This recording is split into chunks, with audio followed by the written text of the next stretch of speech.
One-sided affairs. What does that phrase remind you of? Barcelona versus Arsenal? Bayern versus Arsenal? Mourinho versus Arsenal? To be fair, with the Gunners, this has happened so much that no one is surprised anymore. What is surprising though, is that even the other team I mentioned, the big bully Bayerns and Barças, have their own nemesis as well. And I don't mean someone like Mönchengladbach, who Bayern still beats at least once a year. I mean someone whose record is so one-sided that they send the Bavarian giants back to Zweibundesliga every time they meet, like how Italy consistently bugs their German foes. Speaking of which... yes, the perfect Italy-Germany mirror of club football. It all started in 1968, when a rejuvenated Milan cruised to its first title in 6 years, but struggled through the Cup Winners' Cup, where they first met last year's winners, the rising Southern Star. And 2 goals from the home leg propelled Milan to the final, where they took down another German club in Hamburg. This season was mostly a footnote shadowed by both clubs' success a year later, and they wouldn't meet again for another 2 decades, during which Bayern went from not even the biggest club in München to German footballing machine that we all know today. While the Rossoneri only captured 1 Scudetto, were relegated twice and slowly wasting away Franco Baresi's talent without much hope ahead. Of course, we know history had a different plan for the Rossoneri through the hands of this man. After 22 years, the 2 giants met again in a semi-final, this time in the European Cup, of which Milan were now the title holders and heavy favorites. Despite dominating over the 2 legs though, the Rossoneri barely managed to edge out the tie on an extra time away goal. But hey, Bayern technically won a match, right? Don't tell them that this was gonna be their last and only victory. After finally recapturing the European crown in 2001, the Bavarians went through a decline and got absolutely pounced on by a new generation of Milanese for the next few years. Ancelotti's men dropped a double in the 2002 group stage as part of their road to 6, and brushed aside a disorganized FC Hollywood as part of the road to 7. But the biggest margin of victory in this one-sided rampage came in 2006, with 5 goals from Shevchenko, Inzaghi and Kaká, leaving München devastated as if a new 30 years war had swept by. You might be thinking though, well, that was not fair. Bayern were not themselves during those years. When they rose back to power later, they should have had another shot. That's the neat part. They didn't. In the 3 out of 4 straight years FCB made the final, Milan were twice eliminated in the first round and once in the quarters. And after 2014, the Champions League went through 7 years without its second winningest team. Yep, they just conveniently dodged peak Bayern like that. Now that the Rossoneri have risen again, it'll be interesting to see if Nagelsmann can be the one to finally break the Milanese curse. From one Italian-German abusive relationship to another, Juve's domination over Dortmund is an astute reflection of the Bianconeri's European record as a whole.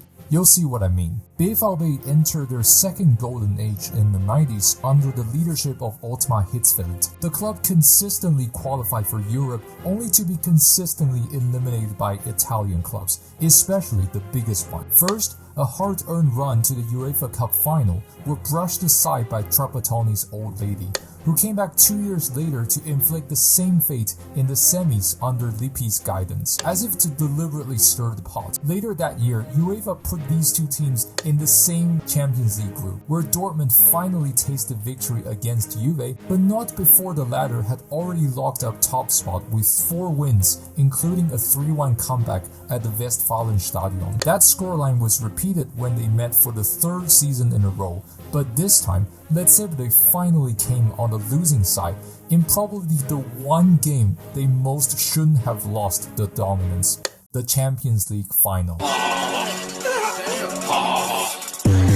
But if that was how the Juventus-Dortmund affair ended, perhaps it wouldn't appear in this video. Fast forward to 2015, the tide returned in the round of 16, now between a declining but still widely feared Borussen squad and an elite Bianconeri legion still not widely recognized. Well, they're about to. En dan is Juventus zoekende. Morata die op aangeven van Pogba. Tevez parte la conclusione del rete!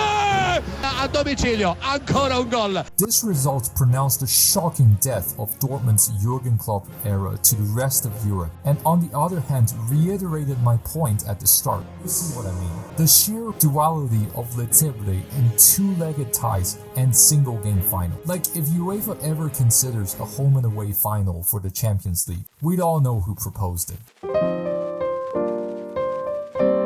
Most of you knew how Madrid smashed and grabbed at the bridge back in April, but few also knew that it was the eventual champions' first ever victory against the Blues. The two clubs obviously had very different paths, but they finally crossed in the 1971 Cup Winners' Cup final, in which Chelsea legend Peter Osgood drew first blood, but the Londoners gave up the lead at the death. Both sides fired a blank in extra time, and with the shootout format on the edge, but not yet widely used, the match went to a replay, one that clearly wasn't expected by most fans, as attendance plummeted in Piraeus 2 days later. Nevertheless, thanks to centre-half John Dempsey joining Osgood on the scoring chart this time, the Blues managed to fend off another Madrid rally and hoist their first ever continental silverware while handing Los Blancos their first trophyless campaign in 18 years. Both sides waited 27 years for their next European honor, Chelsea lifting the penultimate Cup Winners' Cup,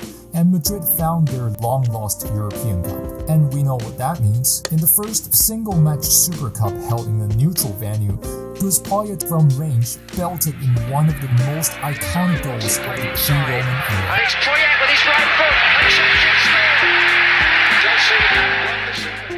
sealing the club's 4th out of 6 trophies won in the span of just over 2 years, and making it 2 wins and a draw against the club of the 20th century. Of course, none of these were as important as the highly anticipated match once Chelsea and Madrid became 2 of the most expensive teams in the world. But somehow, it just never came, despite both clubs being CL regulars for well over a decade. In the end, it was not the prime squads, but 2 rebuilding sides that would meet in back-to-back campaigns. The 2021 semi-final shocked almost everyone, even Chelsea fans, as their team ran circles around an out-of-gas but still the most experienced midfield in this competition, picking off passes and storming on breakaways like the Mourinho teams of old. I actually made the first video for this channel after the second leg, titled Real Madrid Still Cannot Solve Chelsea, where I pretty much said what I just said here. Unfortunately, UEFA did UEFA things, and I live to regret not publishing it,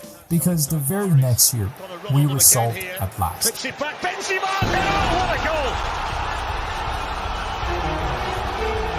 Eventually gets in the box. Swung it by Modric, he's there again! Oh, he's diving another one in!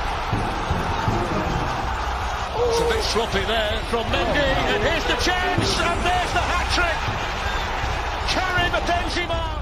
Chelsea used to hold a litany of records, but sadly most of those have been broken in recent years. There were 2 that I cherished the most as a Chelsea fan. We were one of very few teams to have faced arguably the GOAT player but never conceded to him, and one of even fewer teams to have faced the GOAT club but never lost to them. What makes this really sad is that both were broken by our own mistakes. After 5 failed attempts, the one glaring 0 on El Merengue's record book was finally scratched. Hey, at least by winning the return leg, we kept it at 1, still one of our proudest records, even though it nearly could have been more.